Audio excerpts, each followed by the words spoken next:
So Huawei currently bags the second spot in global smartphones ranking, and with the substantial increase in sales, they were about to surpass Samsung in the very near future. In fact, we have official statements regarding this from both the sides, and it's not very surprising as the top spot in smartphones world is a big deal. If Huawei managed to accomplish their goal, it would be amazing, but then we know about conflicts between United States government and the Chinese maker. The company is under increasing pressure from President Trump that also doesn't allow them to enter this region. To some extent, it do has a negative impact on sales and figures, but at the end of the day, Huawei knows to move on, and that's why they are doing so well in other markets. For those who don't know, the company is one of the biggest network equipment provider, and the officials of the country believes that its equipment could be used by the Chinese government to spy on American networks. So it's more like an effective arm of the Chinese government, at least according to the US politicians.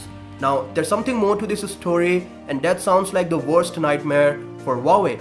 Last week, United States added Huawei to its entity list, meaning that no US companies will do business with Huawei without explicit government approval. And today, a report from Reuters claims that Google will immediately cease business with Huawei that requires the transfer of hardware and software products. Obviously, that includes Android license, which is extremely important for a company to run OS with regular updates and all the important Google applications. The resources are very familiar with this situation, so it should be taken seriously. Because of this, the company will only be able to use the public version of Android that doesn't allow them to gain access to important Google applications like YouTube, Play Store, Chrome, Maps, Gmail, etc.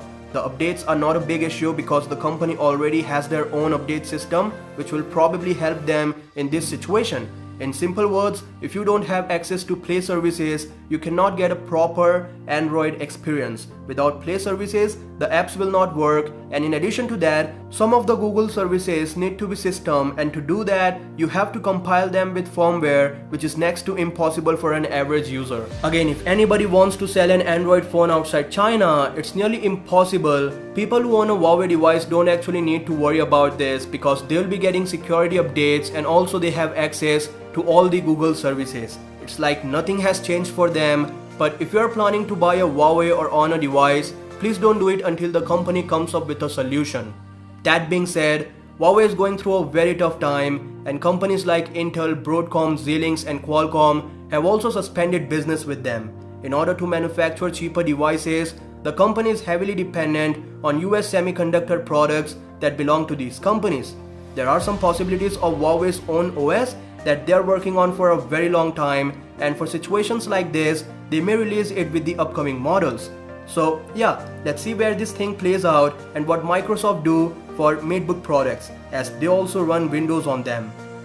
For daily updates like this, you know what to do. Peace out.